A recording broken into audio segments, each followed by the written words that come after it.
le monde tourne. Direction la Birmanie, refusant de tirer sur leurs concitoyens. Les informations pullulent. Tout de suite, voici les informations. C'est le moment d'ouvrir la page internationale avec Erlichi Dorelas depuis Boston, Massachusetts.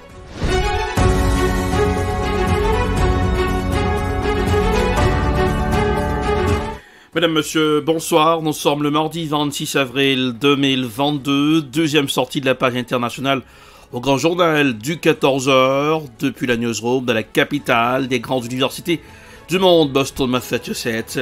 Erlich Dorelas pour présenter cette page internationale. À Jacmel pour présenter le grand journal, c'est la Dream Team, Fidel François, Smith Jean-Julien et Robans assure les manœuvres techniques. Bonsoir aux auditeurs de la radio évangélique au Zana 102.3 FM à Jacmel. Diction la Russie. Le ministre des Affaires étrangères russe Sergei Lavrov a fait savoir dans une conférence de presse après sa rencontre avec le patron de l'ONU. Les Alliés ont utilisé l'Ukraine comme un terrain pour irriter la Russie. Écoutons un extrait de sa déclaration. Le contexte décisif pour ça, c'était la ligne adoptée par les Américains et les alliés de l'OTAN d'élargissement sans limite, sans borne de l'OTAN, ce qui a constitué une menace. Tout cet élargissement est allé pour constituer un contre-pouvoir pour contenir la Russie. Et pendant toute cette période, les Alliés ont utilisé l'Ukraine comme un terrain pour irriter la Russie, par exemple, pour lutter contre la culture russe, en limitant les droits des russophones, pour aller à l'encontre des intérêts russes et en confortant l'idéologie et les pratiques nazis. Nous restons toujours en Russie, puisque le secrétaire général de l'ONU, Antonio Guterres, a été en Russie. Lors de sa visite, il a fait savoir que l'ONU est préoccupée par les différents rapports de violation du droit international en Ukraine. Écoutons un extrait de sa déclaration. Très dangereuse, piégée par le conflit. Je suis préoccupé par les différents rapports de violation du droit international, du droit humanitaire international. Ces violations qui nécessitent d'être... C'est une violation qui doit faire l'objet d'une enquête indépendante. Nous avons besoin de mettre en place des couloirs humanitaires qui sont réellement sûrs et effectifs. Des couloirs humanitaires respectés par toutes les parties prenantes afin d'évacuer les civils et de donner accès à l'aide humanitaire. À cet égard, j'ai proposé la création d'un groupe de contact qui rassemble la Fédération de Russie, l'Ukraine et les Nations Unies afin de se pencher sur des possibilités d'ouverture de couloirs humanitaires avec une cessation des hostilités et pour garantir que ces couloirs humanitaires soient effectifs. En parallèle, nous reconnaissons que nous sommes confrontés à une crise, au sein d'une crise à Mariupol. Des milliers de civils ont besoin d'une aide humanitaire vitale et beaucoup de civils ont besoin d'être évacués également. Les Nations Unies sont prêtes à mobiliser ces ressources logistiques et humanitaires afin de sauver des vies à Mariupol. Laissons la Russie, prenons l'addiction du Soudan du Sud. Les armes crépitent toujours malgré l'accord de paix. Les violences communautaires ont causé la vie à des dizaines de personnes ces dernières semaines au Soudan du Sud. Selon l'ONU, voici un reportage signé Africa News.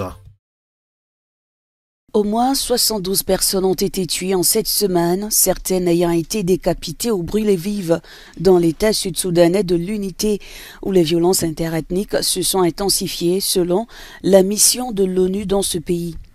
Les massacres ont eu lieu entre le 17 février et le 7 avril dernier dans le comté de Lire et ont inclus des violences sexuelles. Le regain de violence au Soudan du Sud fait craindre un retour du conflit dans ce pays fragile d'Afrique de l'Est qui a plongé en 2013, 2 ans seulement après son indépendance, dans 5 années de guerre civile qui ont fait des milliers de morts et des millions de déplacés. La guerre a pris officiellement fin en septembre 2018 avec un accord de paix actant un principe de partage du pouvoir. Mais cet accord reste largement inappliqué plus de 2 ans après la formation d'un gouvernement d'union nationale réunissant le président Salva Kiir et son ennemi juré Riek Machar, désormais vice-président. Le pays est en pro-violence à la fin et à une crise économique marquée par une inflation galopante.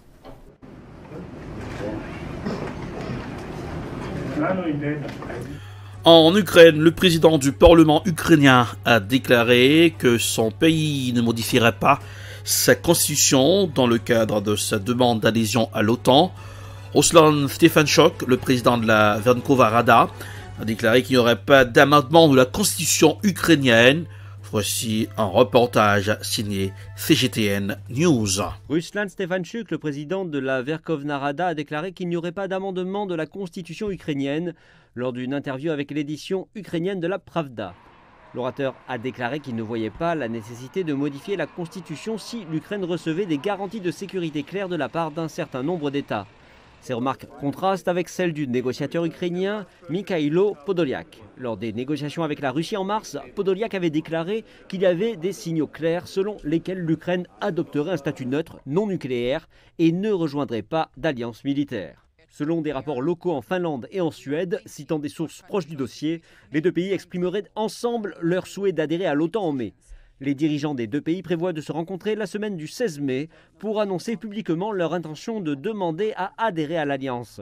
Les ministères des Affaires étrangères des 2 pays se sont refusés à tout commentaire, mais le ministre finlandais des Affaires étrangères, Pekka Haavisto, a répété sa position de longue date selon laquelle il préférait que la Finlande et la Suède fassent des choix similaires. Zooming sur la guerre en Ukraine, que dit la presse? Nous allons retrouver nos confrères de Radio Sud. La question qui a été posée, pourquoi l'Allemagne, première puissance européenne, est en train de devenir le futur canard boiteux et Judas de l'Europe. Écoutons un extrait de l'émission sur Radio Sud en France. Et ça continue encore et encore. Le premier producteur de pétrole et de gaz chinois se désengage du Canada, des États-Unis et du Royaume-Uni après avoir dû se retirer de la bourse de New York, conséquence de la guerre de l'invasion russe en Ukraine. Et ce n'est qu'un début, le combat continue plus fort que jamais. On en parle tout de suite.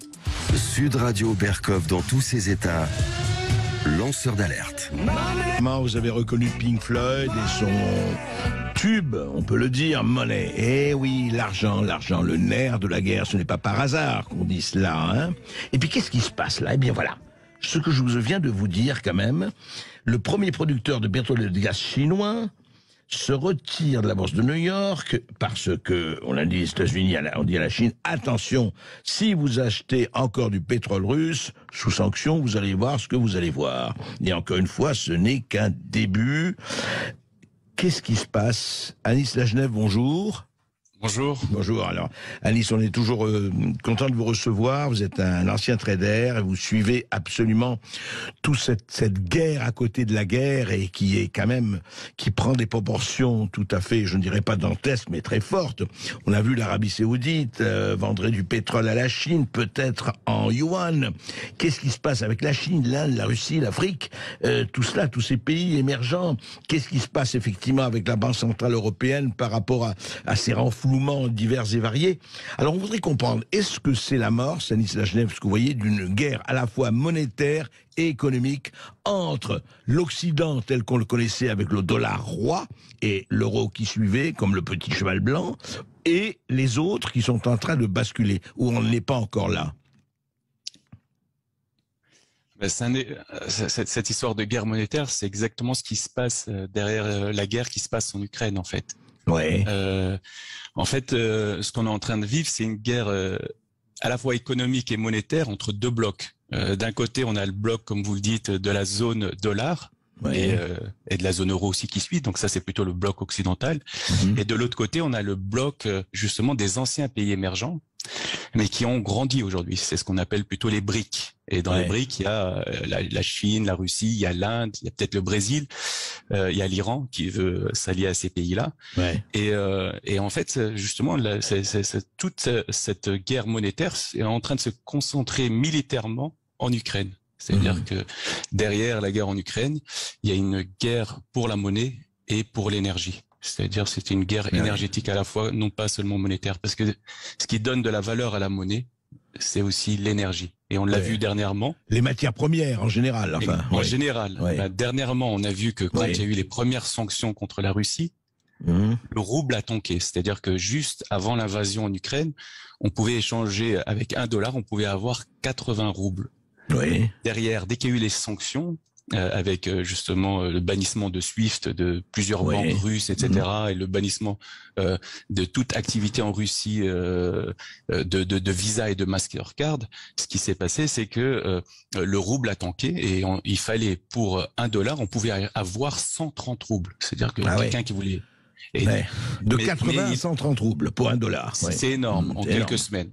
Et c'était une vraie punition à ce moment-là. Mais alors qu'est-ce que ça veut dire pour que les gens comprennent, c'est que les Russes qui avaient des roubles dans leur compte en banque, en réserve, en épargne, en fait, ont perdu un pouvoir d'achat énorme, quasiment de l'ordre de 40%. C'était Bruno Le Maire qui disait à ce moment-là, nous allons mettre à zéro l'économie russe. C'était ça. Mais ça a changé depuis. Exactement, parce que Poutine, je pense qu'il est entouré de genres d'échecs. Et voilà, c'est le terminus de la page internationale au Grand Journal du 14h.